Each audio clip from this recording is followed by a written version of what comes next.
Hello, everybody. Welcome to the Wednesday night edition of Inside the Headset. We're glad you joined us. This is week 4, game 4. We're looking to be out at the Inferno this Friday night.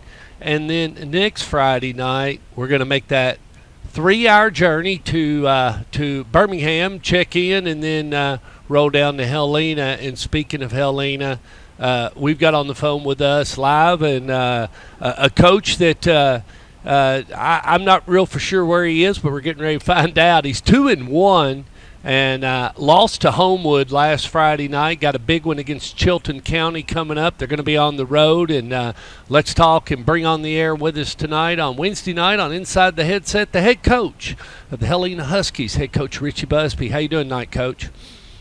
I'm good, Stork. How are y'all doing? Doing really good, We had a lot of lightning and a bunch of stuff go on in our area Friday night. Logistically wasn't what a lot of people want. I didn't get to broadcast.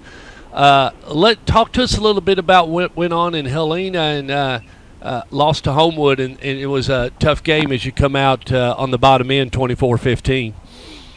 Yeah, weather was not an issue in Birmingham last Friday night. Humidity was kind of rough, but just kind of, first, second quarter moved the ball really well offensively, but it seemed like each drive we just kind of shot ourselves in the foot, had a couple of holding penalties, a couple of bad snaps to put us behind the chains. And, we go into halftime down 14-0, which, you followed us over the last 3 or 4 years, which is it's not unnormal for us to do that. And then we come back out in the second half, late in the third quarter. We go down and score twice. We're up 15-14.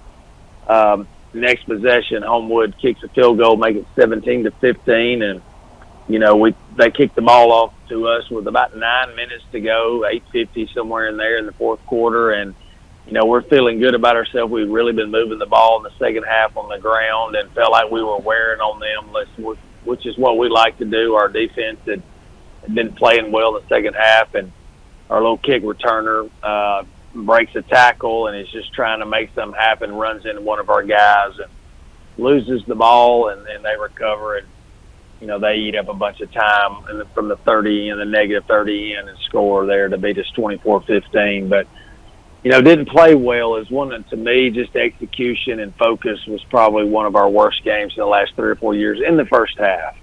I'm proud of our kids the way we came back in the second half, took the lead when, in an adverse situation. And we knew we were up against a really good quarterback. He had about 315 yards total offense of their 400 yards. So, but hats off to those guys because they did what they needed to do to beat us. They were very physical. Took care of the football and took away, a lot of the stuff we're good at. Last week on the show, we were talking, and you didn't feel good about this Friday night game. You felt like it was a trap game. Why this early in the season you felt like that this game could come along and come so early. Most people look at a trap game as a game that lulls around somewhere week 6, week 7, and you're not, you're thinking maybe you should go out and win. I mean, do you think they took Homewood lightly? Where were the Huskies at that point?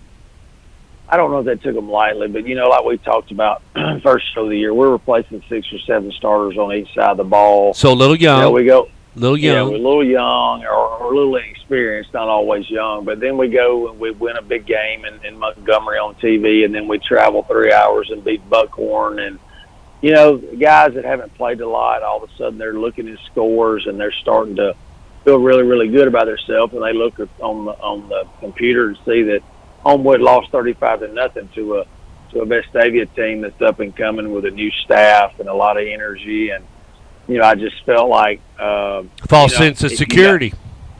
And if you know anything about Birmingham football, Homewood High School, back before the time of Rush Probst in the early 2000s, Homewood High School did the same thing in 5A that Hoover was doing in 6A. They won 5 or 6 state championships out of an 8-9 year period. Their tradition is so strong, and like I told you last week, I knew good and well that the worst thing for us was for Vestavia to beat them 35-0. I knew how they were going to come back. It means a lot to those people in Homewood, and I just had a feeling that our kids had kind of felt like they had done something, and looking at the scores and trying to compare things, which you can't do in high school football these days.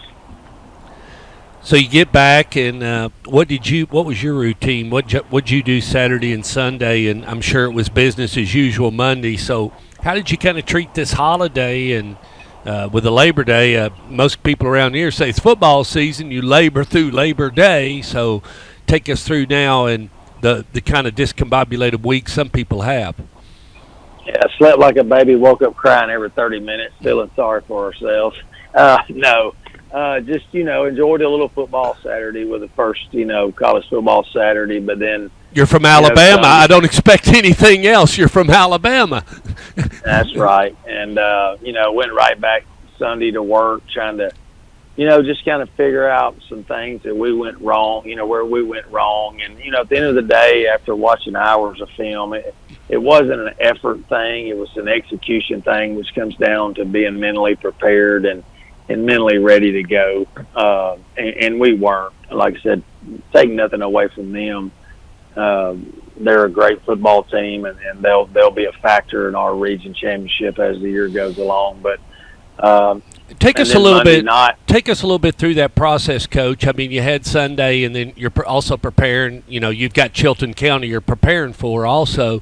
So take us through a little bit of your Sunday there. What time did you get to the office and start grinding? Well, we kind of have some sinners and some saints on our staff, so it's kind of weird. That's all right. I mean, I get it. I mean, it's it's all right. Our offensive guys like to come in at 9 or 10 in the morning, and then our defensive guys come in after lunch. So for me, I try to hit both staffs. So, I'll come in about 10 and the offensive guys are going, and I'll stay through the evening to make sure the defense is going. But, this Sunday was a lot of, because we had Monday, this Sunday was a lot of watching the Homewood film and trying to figure out where we went wrong. Was it schematics? Was it effort? Was it mental? Whatever. So we spend most of our time Sunday on that. On yourselves, on just you. Yeah, on ourselves, trying to figure out, was it something that we missed? Were they playing some kind of front or scheme that we didn't show our kids? That was not it. So that's what we spent a lot of time on Sunday. Then Monday, we didn't practice till Monday evening, trying to give our families time to get back in town that traveled. So we came back in Monday at 1 and really started working on Chilton County. And this Chilton County team is probably, to be honest with you, athletically probably the most talented team in our region. They haven't had a lot of success over the last couple of years. They got a new coach. Yeah, Coach Bolding, is that right? Is that Marvin Morton's his name? Okay, so it's wrong on my notes, but Marvin Morton. And what do you know about him? I don't know much. I know he's been there the last few years. I know this. Last Friday night, they're on the 8-yard line going in to go up 21-0 on Briarwood, who's, quarterback's going to Clemson, who's predominantly been a very strong program in the state of Alabama. Back in the late 90s, early 2000s, when Homewood was really good, Briarwood was always the team that was battling them in the semifinals. So, for Chilton County to be in a position to go up 21-0, and then they kind of shot themselves in the foot, and Briarwood beats them in the last 40 seconds of the game to win the game. But Chilton County, I just think on paper and looking at some of their guys, they've got an outside linebacker who's got over 30 Power 5 offers. Wow. Talent-wise, I think they have the best talent in our region, top to bottom. So you're going to have your hands full on the road, no question. Yes, and we had several key injuries. We lost our starting corner last week that got an offer from Penn State. He's going to be out probably at least a month with a broken wrist. Starting defensive end and our starting tailback are out significant amounts of time. So we're playing behind the 8 ball, and we've moved our game up a day till tomorrow night because of the expected weather down here in Alabama. So we're behind the 8 ball, and we've got some guys that are injured, so we're going to have some young kids step up on the road and play well tomorrow night. And logistically, and it's both sides. I mean, they're going to deal with tomorrow night's game. You're going to deal with tomorrow night's game. So the move up, it's neutral. It's neutral in my opinion. I mean, nobody's prepared, and so that aspect, it makes it neutral. Well, we practiced this morning at 6 a.m. before we knew the game was being moved up, and then they got to practice this afternoon. But on the flip side of that, they've got to get a stadium ready, field painted, and all that kind of stuff. So, it's not easy for anybody, but sometimes being on the road situations like this is a little easier than being the home team. You got to, expedite a whole day of getting your field and your PA announcers and officials and all that stuff handled. So, it's probably a little bit of both with us already practicing before we knew we were playing tomorrow. But we're going to go down there and battle and do our best to come out of there with a win. Coach, we are fired up because in here real soon we're going to be making that trip down to you, and we can't wait to make that trip down to Helena. And I know John Hollywood Hester will be waiting for us, but we are already starting to gather notes and can't find a lot of Pelham film. There's basically nothing on the Panthers. We're struggling because we like to be a little bit, somewhat familiar with what we're doing, but we may be truly going in blind with no film whatsoever. I did find a little video on you, and we'll brush up on you, but maybe a little blind on their side of the ball and not have a whole lot of information, but we'll do the best we can. And we're just awful excited about coming down to this big heated rivalry you guys have in a region matchup. Well, I'll have you some film Saturday morning, that's for sure. But we're excited about having y'all down here again. You were here last year, got a beautiful stadium, beautiful venue, and I think you were here from the Calera game last year, which was pretty exciting. This one's about times 50 of what you saw between, we're literally probably 3 miles as a crow flies from one another. So it'll be a fun night.